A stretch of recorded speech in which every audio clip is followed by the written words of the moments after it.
J'étais paralysé. Je sentais un vombrissement, une pulsation électrique parcourir mon être. Soudain, je me suis senti détaché de mon corps. J'étais pourtant le maître d'un autre véhicule, un corps non physique. C'est de cette façon que je suis devenu un voyageur de la conscience. Mon but désormais est d'en parler en restant sur une ligne pragmatique afin d'aider le plus grand nombre à s'informer pour ensuite expérimenter. Devenez autonome, soyez un voyageur de la conscience.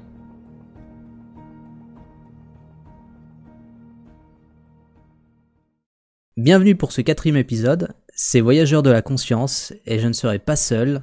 J'accueille avec moi Nana. Nana, comment vas-tu ? Eh ben bonjour, ça va très bien, j'espère que tout le monde va bien et que tu vas bien aussi. Bah oui, écoute, ça va très bien. On va parler d'énergie, du coup, dans cet épisode, et le lien avec les expériences de la conscience. Bon, avec les 3 précédents podcasts, vous avez sûrement compris l'importance avec le vélo de la nécessité de se reprendre en main énergiquement. Mais c'est quoi l'énergie ? Nana, quelle est ta définition ? Qu'est-ce que tu donnerais comme définition à l'énergie dans le cadre de la conscience et de l'occulte ? Personnellement, je dirais que l'énergie, c'est quelque chose déjà qu'on renvoie, puisque de toute façon, c'est clair que rien que la chaleur, c'est de l'énergie. Voilà. Et du côté occulte, je dirais que c'est tout simplement par rapport au chakra aussi, par rapport à tout ce qui est aura, justement, je pense qu'on va y revenir plus tard. C'est aussi justement pouvoir s'aligner avec nous-mêmes pour justement pouvoir faire des voyages astraux, pouvoir faire aussi des projections de conscience, des projections astrales, ce genre de choses. Et du coup, dans le cadre de la conscience, pour moi, c'est avoir conscience de cette énergie, pouvoir justement la maîtriser nous-mêmes, et tout simplement avoir un pouvoir entre guillemets là-dessus, ce qui n'est pas un pouvoir surnaturel évidemment, mais juste pouvoir agir dessus en méditant par exemple, ou juste en se concentrant sur nous-mêmes et en se disant qu'on va bien. Pour moi, c'est ça. Ok. De mon côté, c'est hyper difficile de le définir. Tu l'as prouvé en quelque sorte, parce que c'est hyper dur de dire ce que c'est réellement de l'énergie, on peut juste dire ce que ça fait. Parce que déjà, comme on le voit en physique, on n'arrive pas à définir certaines choses. On peut la mesurer, par contre, on peut la stocker, on peut l'observer. Donc l'énergie cinétique, l'énergie électrique, etc. ou thermique. Mais même comme ça, il est hyper difficile de le définir clairement, à part dire que c'est la chose qui met en mouvement, quoi. Pierre, je sais que Pierre en parle dans un article que je mettrai en lien avec la description du podcast. Et il s'agit beaucoup de sémantique, mais en science, c'est hyper important de pouvoir clairement nommer les choses. Et au final, ce que j'avais aimé dans les explications du physicien Massimiliano Sassolini de Bianchi, c'est que peut-être on met une séparation artificielle entre matière physique et matière subtile. Que la nature en tant que telle, et la physique en général, est beaucoup plus grande que ce qu'on en pense. Et qu'il s'agit un peu de substance, en fait, de fluide, de matière qu'on expérimente mais qu'on ne mesure pas encore. Et il n'empêche, on n'a pas attendu pour expérimenter cette dimension-là, et même si c'est naïf ou incomplet, à dresser une carte des énergies dans le corps humain. Totalement, et du coup, oui, ce qui est pour moi l'énergie, principalement, en tout cas de ce que je sais, de ce que j'ai expérimenté, ça serait justement tout ce qui est les chakras qui, eux, distribuent de l'énergie. Après, niveau physique, on va dire ça va être l'énergie qu'on distribue dans nos muscles grâce à nos apports de nourriture. Mais là, en l'occurrence, ce qui nous intéresse le plus, ça va être justement tout ce qui est énergie vitale, énergie de chakra, plus du côté spirituel et ésotérique, occulte, comme on veut. Et du coup, pour moi, le fait qu'on ait déjà conscience de ces chakras, ça va nous permettre de se sentir mieux, de pouvoir éventuellement voir qu'est-ce qui va pas, s'il y a des choses qui ne vont pas, et pouvoir agir dessus. Tout simplement parce que, comme je disais tout à l'heure, on a cette capacité-là, c'est mieux choisi que le terme pouvoir, je trouve. On a cette capacité-là de pouvoir justement agir dessus, comme le dit en méditant, etc. Et du coup, on a 7 chakras principaux en tout cas. Ça part du chakra racine jusqu'au chakra coronal, dans l'ordre du plus bas au niveau du corps au plus haut. Après, il y en a d'autres, ce que j'appelle secondaires et tertiaires, pour l'instant, je les ai pas encore étudiés vraiment, mais j'ai connaissance de ces chakras-là juste. Et en moyenne, on aurait environ peut-être 200 à même voire plus encore que ça de chakras, donc ça fait quand même beaucoup. Et moi personnellement, je vais me spécialiser entre guillemets sur ces chakras que je disais juste avant, les chakras principaux. Donc moi personnellement, ceux qui sont le plus actifs chez moi, ça va être la gorge, l'ajna et le coronal. Alors la gorge est suractive même chez moi. Et d'ailleurs c'est un peu compliqué. Mais bon. Ce qui fait que personnellement, moi je ne sais pas mentir. C'est-à-dire qu'on va me demander de cacher une surprise, par exemple, ou ce genre de choses. Je vais être très... Comment dire ? Ça va être très difficile pour moi de le faire, justement. Et à quoi ça correspond, du coup c'est des centres énergétiques qu'on a tous. Juste certains en ont conscience, d'autres non. Et ça va être de justement pouvoir prendre connaissance de ces chakras, comme dit, pouvoir justement voir s'ils sont alignés ou harmonisés, comme vous préférez, et pouvoir justement faire en sorte qu'ils soient le plus souvent possible alignés, puisque ça va agir sur notre bien-être, que ce soit mental ou physique. Et du coup, forcément, s'ils sont pas alignés, ça va faire des désharmonies, si on peut dire ça comme ça. Et du coup, par conséquent, ça va peut-être faire en sorte que on se sent pas bien mentalement ou physiquement. Ça peut être de la tristesse, ça peut être aussi de la colère, ça peut être ce genre de choses. Et ça peut être aussi à l'extrême de la timidité, de la réserve par rapport à soi, être très introverti. Donc ça va être s'ils sont sous-actifs, et l'autre que j'ai dit juste avant, ça va être second s'ils sont suractifs. Faut pas croire que ces chakras en question n'agissent pas au moins sur notre mental. Sur le physique, pour l'instant, j'ai pas vraiment eu d'expérience de ce côté-là, mais en tout cas sur le mental, oui.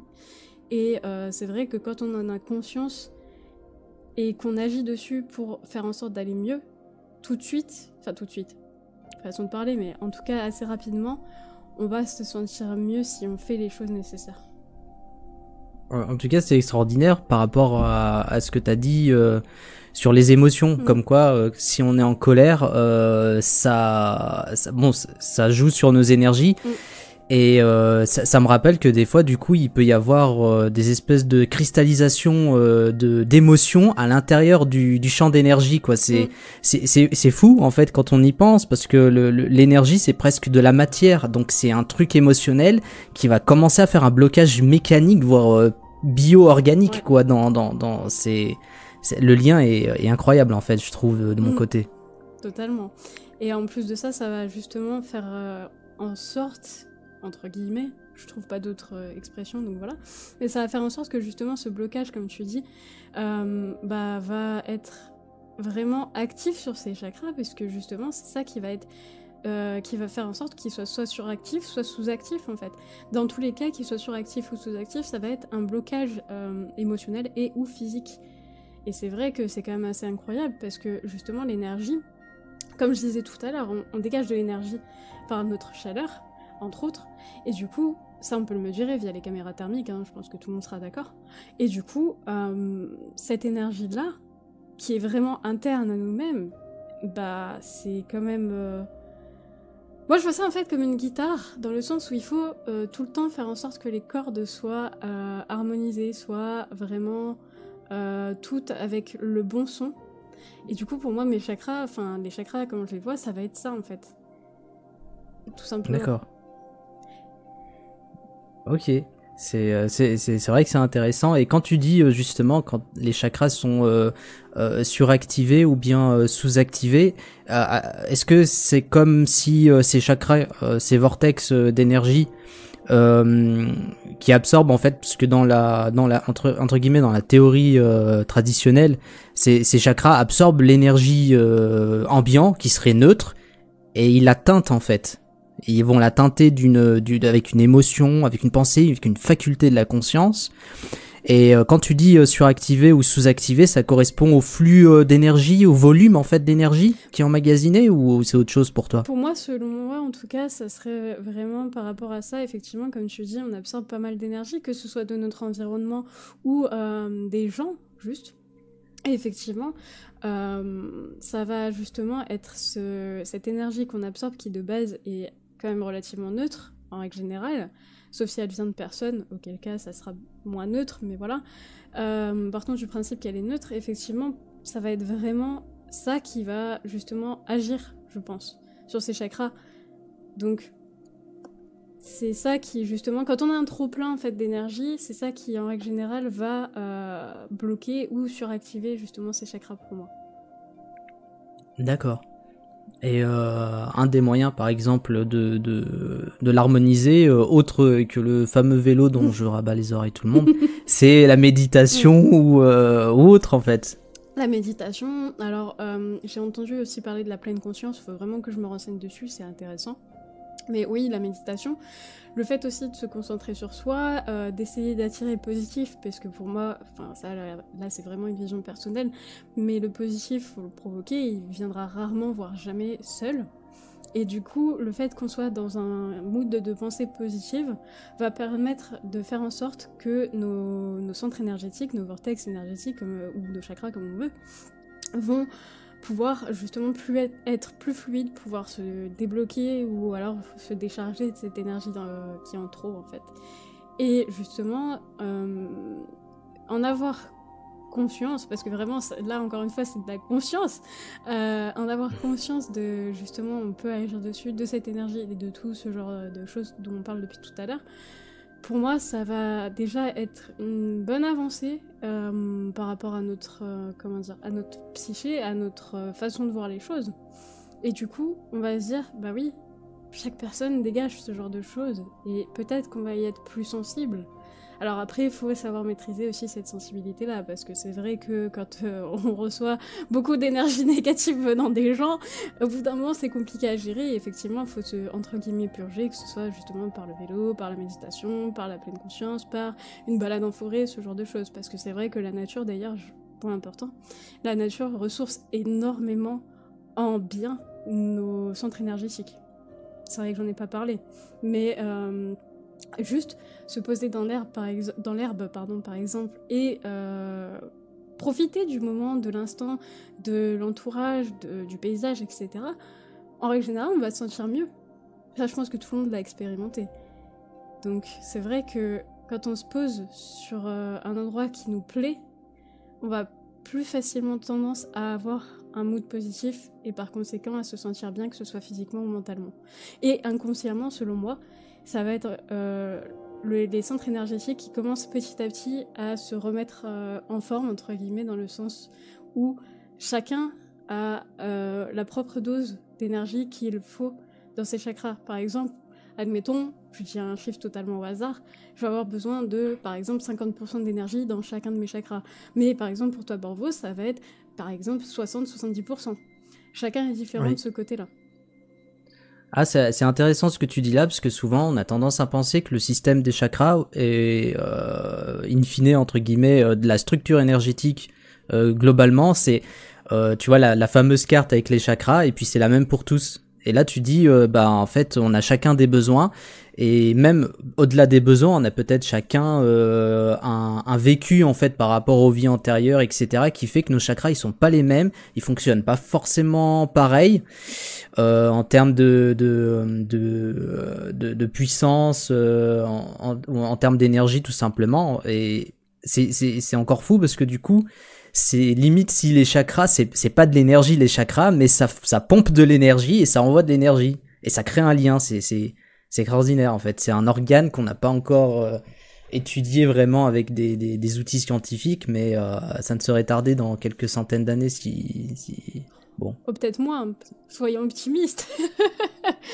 Mais là j'étais optimiste là en fait. Ah oui, ouais, bah moi j'espère que ce sera moins, parce que c'est vrai que c'est vachement intéressant justement de pouvoir éventuellement prouver ça via les moyens plus traditionnels de la science. Oui, c'est vrai que j'avais commencé à parler de la fameuse expérience de l'IRMF, que je corrige parce que j'avais dit IRM le podcast. Ah oui. D'ailleurs, j'en parlerai un peu plus tard. Mm. Mais imagine demain, en fait, tous les gens, en fait, sur la planète Terre, ils ont conscience de leur énergie. Ouais. Bon, ça va être un gros bordel. Mais alors, imagine, qu'est-ce que, voilà, quelles sont les conséquences en fait pour toi? Bah, déjà, avoir conscience justement de ces énergies qu'on possède et qu'on peut agir dessus, pour moi c'est une bonne chose en règle générale. Après, effectivement, ça risque d'être un peu le bordel. Certains vont être là en mode ouah, mais je savais pas en fait, et ils vont être totalement démunis, ils vont pas savoir agir là-dessus, etc. Et peut-être même qu'ils vont pas s'y intéresser, si ça se trouve, il y en a aussi qui vont être comme ça. Et il y en a d'autres qui vont justement vouloir agir dessus et tout ce genre de choses. Mais pour moi, la conséquence au niveau mondial, j'avoue que c'est assez flou, je vais pas te mentir, mais je pense que, soyons un peu utopistes, allez, ça va pas faire de mal, surtout en ces temps, je pense que ça va être justement positif, globalement, plus que négatif. Évidemment, il y aura des choses qui seront peut-être moins bien, comme tout le temps, mais voilà. Mais je pense qu'au niveau mondial, ça pourrait éventuellement faire en sorte qu'il y ait moins de conflits, qu'il y ait moins de ce genre de choses. Puisque les gens vont essayer de s'apprendre et de se connaître, et éventuellement, pour certaines personnes, de pouvoir connaître l'autre personne en lui en parlant tout simplement, en lui disant bah moi j'ai ressenti que justement j'avais ce genre d'énergie, est-ce que pareil pour toi? Si la personne dit oui, bah ils vont pouvoir commencer à avoir un dialogue, et dans tous les cas, pour moi ça sera que positif en fait. Parce que justement l'humain a toujours été comme ça, à apprendre de l'autre. Et donc du coup ça risque d'apaiser certaines tensions. Peut-être pas tout, et je dis pas qu'il y aura jamais de guerre, mais voilà. En tout cas ça risque d'être mieux. C'est vrai qu'on peut imaginer un départ chaotique, voire catastrophique, mais à l'image en fait du problème écologique, si on a les pieds entre guillemets dans la mouise, on va devoir trouver des solutions, développer des technologies, etc. Parce que si tout le monde par exemple a les centres énergétiques hyper développés, a une structure énergétique qui permet de voir les auras par exemple, tout le monde, bah, on pourra pas se mentir les uns les autres, on pourra pas se cacher en fait, on pourra pas cacher nos émotions. On sera obligé de faire un vrai travail en fait. Et bon, ça serait pas souhaitable maintenant, mais vraiment c'est un mélange d'utopie et de gros chaos au début quoi, c'est clair. Et en parlant justement de ce qu'on appelle le troisième œil, je sais que tu as des expériences par rapport à ça. Est-ce que tu voudrais nous en partager avec nous? Oui, pas de souci. Alors j'en ai beaucoup, donc je vais éviter de tous les partager. Enfin, toutes, pardon. Oui. Alors parlons peut-être, restons dans le sujet de la vision aurique. Alors, par exemple. Faut savoir justement, tu me fais un très bon tremplin, merci. Faut savoir justement que effectivement, quand j'étais plus jeune, pour ceux qui écoutent ce podcast, j'ai 25 ans actuellement. Et du coup, quand j'avais à peu près 8-9 ans, j'ai commencé à voir des sortes de couleurs, mais un peu sous forme de brume, fumée, quelque chose comme ça, autour des gens. Et j'étais là en mode, c'est normal ou pas? Vraiment, je savais pas, quoi. J'étais pas du tout dans ce domaine-là. Faut savoir que mes parents ne sont pas du tout dans ce domaine-là non plus de base. Et du coup, quand j'étais vers mes 8-9 ans, même les passants, je voyais leur aura, en tout cas au moins une couche. Donc du coup j'ai demandé naïvement à ma mère, quand j'étais jeune, est-ce que c'est normal que je vois des couleurs autour des gens? Et j'avoue qu'elle m'a pris un peu pour une tarée ce jour-là, et qu'elle m'a dit bah non, enfin moi je vois rien, qu'est-ce que tu racontes quoi? Et vraiment j'étais là en mode bon bah je lui en ai jamais reparlé en fait, et du coup bah j'ai gardé ça pour moi, et j'avoue que ça me faisait peur quand j'étais plus jeune, très honnêtement. Ouais, tu t'es dit oui bon, je me suis pas incarné sur une planète où les gens peuvent voir ça normalement, silence radio. Ouais, c'est ça, c'est totalement ça. J'étais là en mode bon, je sais pas, je vois que personne ne remarque ça, donc ouais, effectivement, je vais me taire quoi. Et j'ai gardé ça en silence en moi, vraiment, même moi, je me taisais intérieurement quoi, par rapport à ça, pendant facilement 13 ans. C'est-à-dire que de mes 8-9 ans jusqu'à là, il y a quelques mois, à peu près un an même, je dirais, j'ai jamais réactivé mon ajna. Donc du coup, quand je l'ai réactivé, j'ai fait « Ah, tiens, c'est bizarre, cette sensation-là, je la connais depuis petite. » Et par contre, actuellement, je n'ai plus cette faculté, cette facilité de voir les auras des gens. Je sais pas honnêtement si j'ai envie de la retrouver ou pas, c'est une question que je me pose depuis quelques jours. Mais je me demande si via comment j'ai développé mon ajna actuellement, ça serait pas justement une sorte de vision d'aura que j'aurais mais d'une autre manière. Oui, c'est une question intéressante. Justement, en fait, en parlant de la vision des couleurs, quand toi tu voyais ces couches, est-ce que en même temps tu recevais des informations ou t'arrivais en fait à, même si t'étais jeune, à savoir des choses par rapport à ce que tu voyais ou ressentais? Oui, parce que ce soit quelqu'un que je connais ou un parfait inconnu qui passe dans la rue, comme je disais, je vais recevoir au moins une information. C'est savoir son état actuel, c'est-à-dire si cette personne se sent bien, si cette personne est triste, en colère, etc. Et encore plus du coup quand j'étais plus jeune, parce que pour moi les couleurs avaient une signification par rapport à ça, et l'intensité aussi. Puisqu'il faut savoir que chez certaines personnes, c'était une couche fine que je voyais. Vraiment, c'était genre tout autour, mais ça collait presque la personne. Et t'en as d'autres chez qui c'était vraiment très développé, très visible. Ça prenait bien d'espace. Et là, j'arrivais à savoir encore plus précisément les émotions des gens. Et encore mieux, évidemment, si je connaissais la personne au moins un minimum. Logique. Mais oui, je savais ça et j'ai essayé de savoir d'autres choses, mais j'ai jamais réussi. Mais je trouve que c'est déjà un bon début. Donc voilà. Donc oui, j'avais l'état émotionnel, voilà, cherchez le mot. L'état émotionnel de la personne à peu près. De mon côté, en tout cas, je vais dire la vérité, je suis plutôt aveugle au niveau des énergies. J'arrive à voir en fait ce qu'on appelle le champ énergétique, mais la belle affaire. La belle affaire, oui. C'est-à-dire l'espèce de champ bleuté ou l'espèce de vapeur incolore qui se dégage d'un corps à travers ses vêtements ou autre d'un individu. Mais encore, voilà quoi. Est-ce que c'est un mirage ou pas? Bon, c'est le mental qui parle. Mais par contre, j'ai remarqué que sauf si c'est quelque chose qui était inné psychologiquement, mais depuis que je fais des sorties hors du corps, je suis beaucoup plus sensible à l'environnement et aux gens et à ce qu'ils dégagent. Même si je le vois pas, je vais pouvoir entre guillemets, non pas décoder entièrement de A à Z des informations subtiles qui flotteraient on ne sait comment dans l'air, mais je vais pouvoir, mais ça va avoir un impact en fait sur moi émotionnellement et au niveau de mes pensées plus facilement, et je vais le détecter, alors qu'avant je ne le détectais pas, tu vois, j'étais lambda, c'est-à-dire que je vais dans une galerie marchande, bon bah voilà, tranquillement. Là non, si je vais dans une galerie marchande, il va y avoir beaucoup de pression sur moi et d'influence, je vais les voir. Ça va me gêner en fait. Et si c'est pas quelque chose qui est en accord avec mes valeurs ou ce que je pense, etc., ça va me foutre dans le mal quoi. Et du coup, par extension, lorsque du coup je suis face à une personne, mais physiquement, y a un mélange du coup de plusieurs ressentis. J'essaie de l'expliquer rationnellement entre guillemets en disant que c'est peut-être la lecture non verbale inconsciente de mon cerveau. Mais je ressens quand même... C'est des ressentis qui sont difficiles. J'ai du mal à mettre des mots sur ces ressentis. Mais c'est comme si j'arrivais à percevoir sa structure mentale. Comment elle pense. Ce qu'elle pense de moi. C'est quoi ses valeurs. Et du coup, la plupart du temps, je tombe sur des gens qui ne sont pas alignés par rapport à mes valeurs à moi. Du coup, je les détecte d'autant plus. Ouais.